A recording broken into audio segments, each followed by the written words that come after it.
வணக்கம்.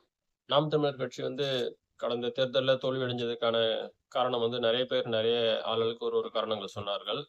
எனக்கு தெரிஞ்சு, நான் பார்த்த ஒரு காரணம் பொதுவாக ஒரு தொகுதியில் ஒருவர் நிற்கின்றார் என்றால், மத்த கட்சிகளில் அதிமுக இல்ல திமுகல அந்த தொகுதி வேட்பாளர் அந்த தொகுதி முழுக்க வாகனங்களில் சென்று வாக்கு சேகரிப்பு நடத்தினார்.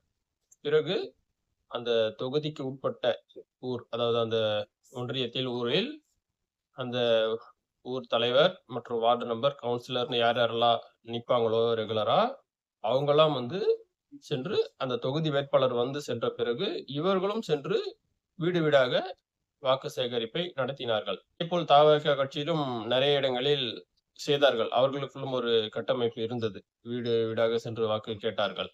ஆனால் நாம் தமிழர் கட்சியில் அந்த தொகுதி வேட்பாளர் மட்டும் ஒரு தொகுதி வேட்பாளர் குறிப்பிட்ட இடங்களில் மட்டும் தான் வீடு வீடாக சென்று கேட்க முடியும். அந்த தொகுதி முழுக்க அவரால் ஒவ்வொரு வீடாக சென்று வாக்கு சேகரிப்பது என்பது சாத்தியமான காரியம் அல்ல. எனவே அவர்களுக்கு கீழ் இருப்பவர்கள் முழுமையாக அந்த தொகுதி வேட்பாளர்களுக்கு ஆதரவு முழுமையாக கொடுக்கவில்லை. ஒரு அளவான ஆதரவை மட்டுமே அவர்கள் கொடுத்தார்கள். இது என்ன என்னுடைய வீட்டாண்ட கூட நான் எதிர்பார்த்தேன். திமுக, அதிமுக 2 பேருமே வாக்கு கேட்டாங்க. நாம் தமிழர் கட்சி வரும்னு நானும் எதிர்பார்த்தேன். ஆனா, நாம் தமிழர் கட்சி சார்பா யாருமே இந்த தடவையும் வரல. எங்க வீட்டாண்ட ஓட்டு கேட்டு வரல. ஆனா, தொகுதி வேட்பாளர் வாகனம் எங்க வீட்டு வழியா வாக்கு சேகரிச்சுக்கினே போச்சு. அது வேகமா அப்படி போயிடுச்சு. ஏன்னா, அவங்க எல்லா இடமும் போணுன்றதுனால, கிராமம் ஃபுல்லா போணுன்றதுனால அவங்க போனாங்க. ஆனா, இந்த நம்ம கிராமத்துக்குள்ள இருக்கவங்க அத முன் அவங்க எடுத்து கேட்கல. ஏன்னா, எல்லாருக்கும் ஒரு தயக்கம் இருந்தது. திமுககாரங்க பணம் குடுத்து ஓட்டு கேட்பாங்க. அவங்க கேட்டுட்டு போயிட்டாங்க. அதுக்கப்புறம் நாம போய் கேட்டா அவங்க போடுவாங்களோ! இல்ல நம்ம வெறும் கையோட போய் கேட்கிறோமோ! அப்பிடின்ற ஒரு தயக்கமோ அவங்களுக்கு என்னன்னு தெரியல. ஆனா அந்த இது இவங்க அத செய்யல. இது நான் பார்த்து இதை செய்யல. எங்க ஊர்ல இத செய்யல. மற்ற இடத்துல எப்படி செஞ்சாங்கன்னு தெரியல. இது இப்போ நான் பார்த்து அதாவது செய்யலன்னா, இப்ப என் தொகுதியில் நின்ன வேட்பாளருக்கு இது ஒரு பின்னடைவா தான் நான் பார்க்குறேன் நான்.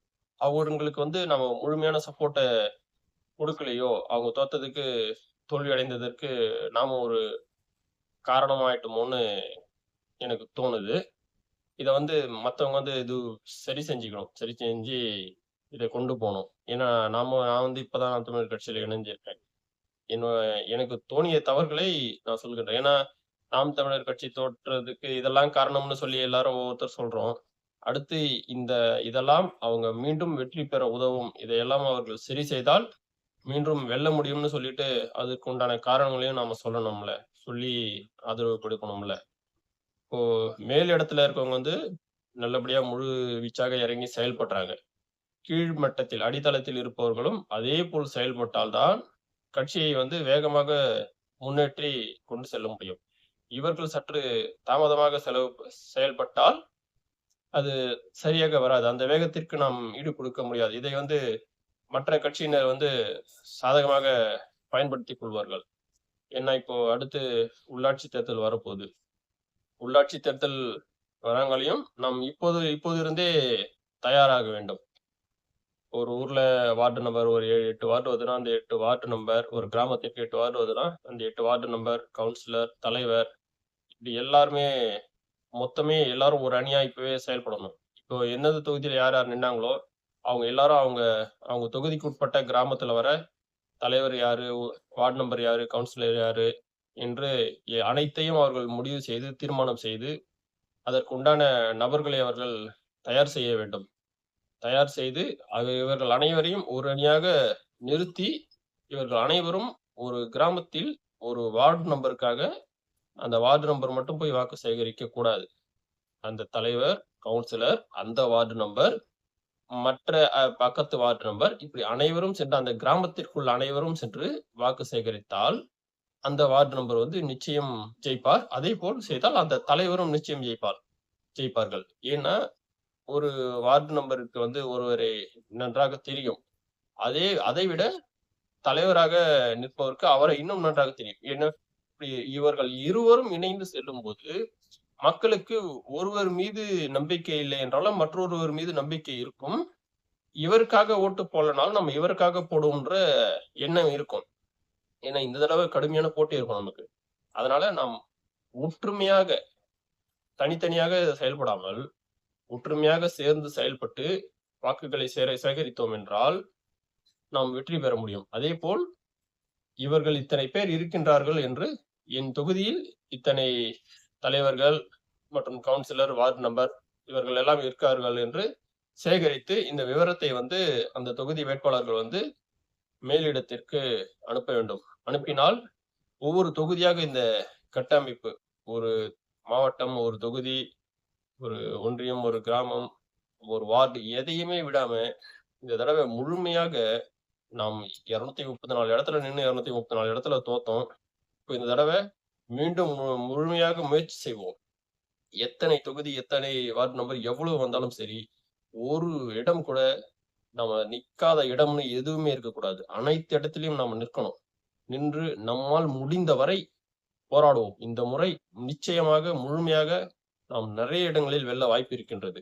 நாம் ஒரு அணியாக ஒற்றுமையாக செயல்பட்டோம் என்றால் கண்டிப்பாக வெல்ல முடியும். இதை நாம் ஒரு கட்டமைப்பாக மேல் இருப்பவர்கள் உத்தரவு கொடுத்து இதை ஒரு கட்டமைப்பாக எடுத்து செல்ல வேண்டும் என்று நான் நினைக்கின்றேன். ஏன்னா அப்போதுதான் நாம் வெல்ல முடியும். நான் எதிர்பார்த்த இந்த தடவை நாம் தமிழர் கட்சி வின் பண்ணும்னு, இல்ல ஏதாவது ஒரு தொகுதியாவது ஜெயிப்பாங்கன்ற ஒரு நம்பிக்கை இருந்தது. ஆனா அது முடியல. இப்ப அடுத்து இடைத்தேர்தல் வருது. அதுல அவங்க கண்டிப்பா வின் பண்ணணும். இந்த இடைத்தேர்தல்ல இப்ப நான் சொன்ன தவற அவங்க செஞ்சிடாதீங்க. இடைத்தேர்தல் வர பகுதியில செய்யாதீங்க. இந்த தொகுதி வேட்பாளரா அவர் நின்னு அவர் எந்த அளவு வாக்கு சேகரிக்கிறாரோ, அதே மாதிரி நீங்க அவர் சென்ற இடம், அவர் செல்லாத இடம் அனைத்து இடத்திற்கும் சென்று நீங்கள் வாக்கு சேகரிக்க வேண்டும். அப்படி செய்தீர்கள் என்றால், இப்ப 7 தொகுதி, 6 தொகுதி இடைத்தேர்தல் வருதுன்னா, அதில் நிச்சயம் 4 தொகுதிகளை நாம் வெல்ல முடியும். ஏனால் மக்கள் ஆதரவு நமக்கு இருக்கின்றது. அவர்கள் நம்மை எதிர்பார்க்கின்றார்கள். நாம் அவர்களிடம் மீண்டும் செல்வோம், கேட்போம். நிச்சயமாக வெல்ல முடியும். ஏன்னா இந்த ஆட்சி இவ்வளவு நாளா மக்கள் பார்த்துட்டு வராங்க. நமக்கான வாய்ப்பு கண்டிப்பா இருக்குது. அதை நம்ம கரெக்டாக பயன்படுத்தி செய்தோம் என்றால் நிச்சயம் வெல்ல முடியும். எனவே முயற்சி செய்வோம். மேல் தலைமையில் இருப்பவர்கள் இதற்கான உத்தரவை நீங்கள் கொடுத்தால் இதை அனைவரும் சேர்ந்து சரி செய்ய வேண்டும் என்று நான் கேட்டுக்கொள்கிறேன். எனக்கு தோன்றிய யோசனை இது. நன்றி, வணக்கம்.